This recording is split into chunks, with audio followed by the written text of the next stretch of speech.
A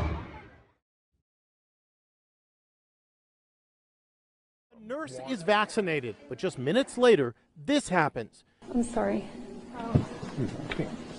Tiffany Dover fainted as she spoke to reporters at a hospital in Chattanooga, Tennessee. But it turns out it wasn't a reaction to the vaccine. Tiffany has a medical condition and faints often. She quickly recovered and spoke to reporters. Shabbat Shalom. Double honors unto the elders and apostles of Great Millstone. Peace and blessings to the hopeful elect. Salutations to the Akim prophesying and preaching this truth in sincerity indeed, who have given up their livelihoods adverse to this truth, risking their necks to help seal the elect in these treacherous times. Shalom, Yasharallah. I was looking for a topic to address, thumbing through my notes. Yeah, I'm outside facing the elements. And honestly, when I'm feeling at a loss, you know that saying that begins when in doubt? Well, when I'm in doubt, I go back to something Elder Apostle Tahar had said more than once as of late. What do prophets do? Prophets prophesy. For those who haven't seen the Tiffany Dover interview after she fell out, watch this. Spoke to reporters. I have passed out probably 6 times in the past 6 weeks. I have passed out probably 6 times in the past 6 weeks. I have passed out probably 6 times in the past 6 weeks. It's common for me. It's very common. People should not use that as a barometer for not taking the COVID. Nice try, Julio Chavez. You ain't gonna jab me to death. What Buddy McGirt used to say? Punch when he punch. You know, when he stick, you stick him up, right? In any event, I came up with instances throughout the scriptures which foreshadow 666, the mark of the beast, that you might have not considered, overlooked, or it never really occurred to you until now, given that the pushing of the vaccine is in maximum overdrive. Let me read this. This is Romans chapter 15, verse 4, and it reads, "For whatsoever things were written aforetime were written for our learning, that we through patience and comfort of the scriptures might have hope." And that hope is for the election of Israel as a reminder of things to come. The elder apostles always say it regarding the scriptures. The same story is being told again and again, just in different ways. There are reoccurring themes, if you will, and the benefit lies in our being able to read an account of our forefathers who were tested, how they overcame, so we could overcome, Lord willing, and how they erred and how not to make the same mistakes they might have in these end times. This is going to be a quick lesson. Buildings are on fire in Nashville, and Israel is in Syria shooting shit up again. I'll let it breathe a little before I comment on that. Let's begin with 1 Samuel 17. We'll start at 4. "And there went out a champion out of the camp of the Philistines, named Goliath of Gath, whose height was 6 cubits and a span." Incidentally, when you look up Goliath in the Hebrew, the definition reads, "a primitive root to denude, especially in a disgraceful sense, by implication to exile, captives being usually stripped." What came to mind was the literal sense, being stripped of our God, our power, our land and identity, the knowledge of who we are as a people, and of course, instances of being naked in the scriptures, being naked to the truth, naive, Adam and Eve's simplicity in their being naked, meaning the shame they would eventually feel from their sin for playing with the left-handed side. And then there's evil Eve's sins coming into play and him finally being made bare, figuratively to reveal, advertise, appear, berate, bring. What stood out to me was this next word, to carry, lead, go captive, into captivity. Again, going back to our going into slavery and not only losing everything we had, including our goddamn minds. Depart, disclose, discover, exile, be gone, open, plainly, publish, remove, reveal, shamelessly, yada, yada, yada, shew, surely, tell, uncover. You get the gist of what Goliath and the Philistines represent here. Being our main adversary in that time was them, and how it translates to Esau being our main enemy now. Let me start this again. "And there went out a champion out of the camp of the Philistines, named Goliath of Gath, whose height was 6 cubits and a span." Now, pay attention to this. "And he had on a helmet of brass upon his head, and he was armed with the coat of mail, and the weight of the coat was 5,000 shekels of brass. And he had greaves of brass upon his legs, and a target of brass between his shoulders. And the staff of his spear was like a weaver's beam, and his spear's head weighed 600 shekels of iron, and one bearing a shield went before him. So to recap, Goliath's height was 6 cubits, his spear's head weighed 600 shekels of iron, and what you probably missed was he had 6 pieces of armor on. Well, he was in possession of 6 pieces of armor. Anyways, helmet, coat mail, greaves, a sword, a spear, and a shield. 6, 6, 6. This speaks to the teeth, the military might of our enemy. Eve's blessing is the sword. Even if we wanted to, we are too unorganized and completely outgunned. And I don't mean lack of arms, I mean insufficiently weaponized.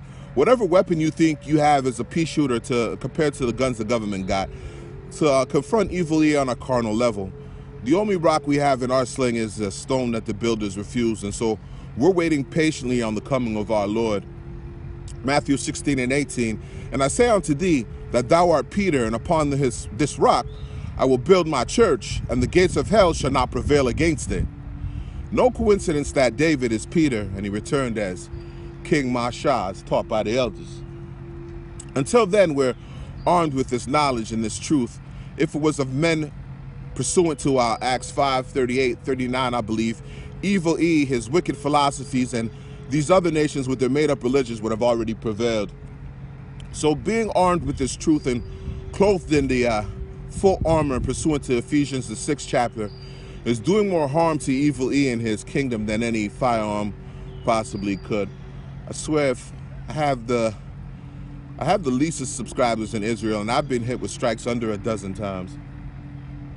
So I know we're out here doing damage, prophesying and preaching this truth.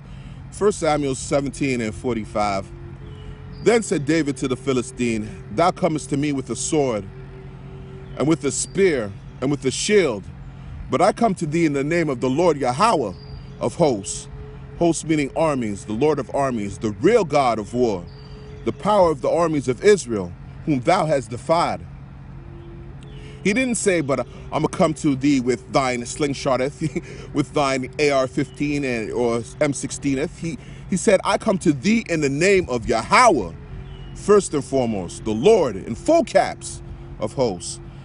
This day will the Lord deliver thee into mine hand, and I will smite thee, and take thine head from thee, and I will give the carcasses of the host of the Philistines this day unto the fowls of the air, and to the wild beasts of the earth, that all the earth may know that there is a power in Israel. I'll assume you know the rest of the story, so let's move on. Incidentally, correct me if I'm wrong, Israel was captive to Egypt, Assyria, Babylon, Grecians, Romans, and then captivity in the Americas. That's 6, no? Anyways, moving on. This is Daniel, the 3rd chapter, verse 1. Nebuchadnezzar, the king, made an image of gold, whose height was 60. 60 is 60 cubits, and the breadth thereof 6 cubits. He set it up in the plain of Dura in the province of Babylon. Then Nebuchadnezzar, the king, sent to gather together the princes, the governors and the captains, the judges, the treasurers, the counselors, the sheriffs, and all the rulers of the provinces to come to the dedication of the image which Nebuchadnezzar the king had set up. Then the princes, the governors, the captains, the judges, the treasurers, the counselors, the sheriffs, and all the rulers of the provinces were gathered together unto the dedication of the image that Nebuchadnezzar the king had set up. And they stood before the image that Nebuchadnezzar had set up. Then an herald cried aloud, to you it is commanded, O people, nations, and languages, that at what time ye hear the sound of the cornet, the flute, the harp, the sackbut, the psaltery, the dulcimer, and all kinds of music, ye fall down and worship the golden image that Nebuchadnezzar the king hath set up. And whoso falleth not down and worshipeth shall the same hour be cast into the midst of a burning fiery furnace. Now let me read 5 again. That at what time ye hear the sound of the cornet, the flute, the harp, the sackbut, the psaltery, the dulcimer, and all kinds of music, ye fall down and worship the golden image that Nebuchadnezzar, the king, has set up.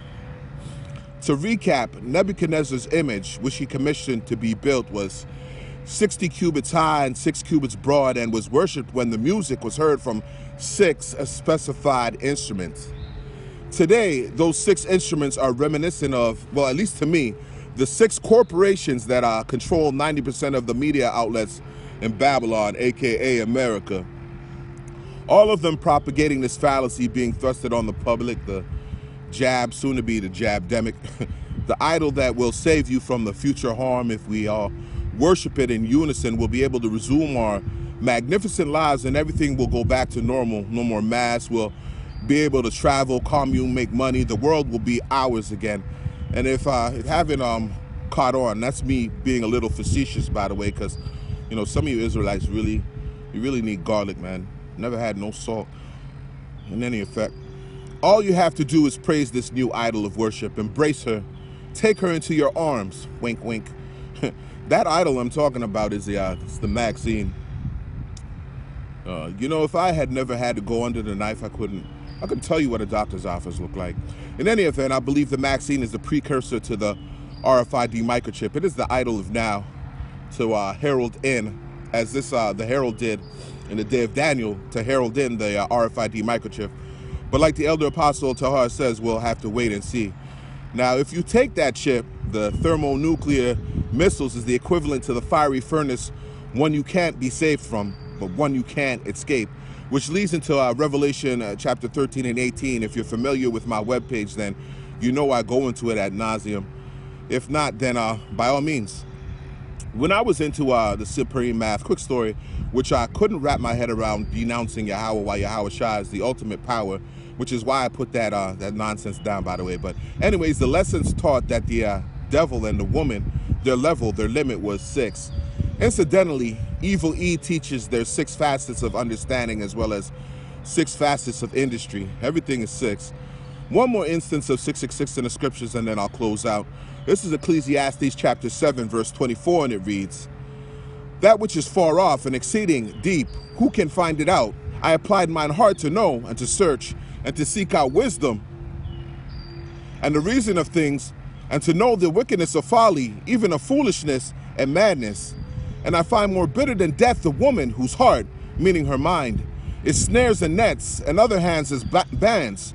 Whoso pleaseth Yahweh Ba'ashem Yahweh Shai shall escape from her, but the sinner shall be taken by her." A woman is, you know, swift and interchangeable like water, like a liquid. Damned if a wicked woman can't be likened onto that Maxine.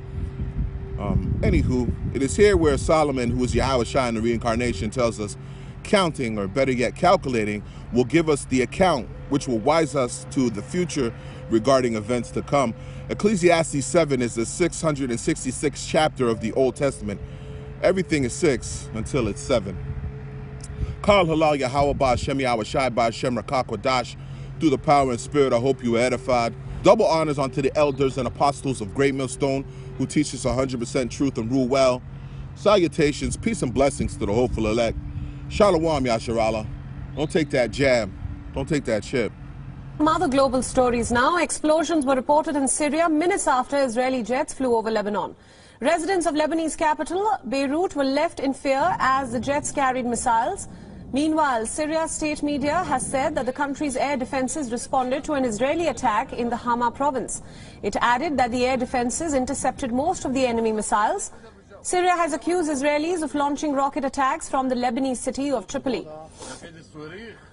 Israeli jets regularly violate Lebanese airspace and have often struck inside Syria from Lebanese territory. However, the Christmas Eve celebrations have now sparked outrage in Lebanon, which is still reeling under the effects of the deadly August 4th Beirut blast, which claimed more than 200 lives.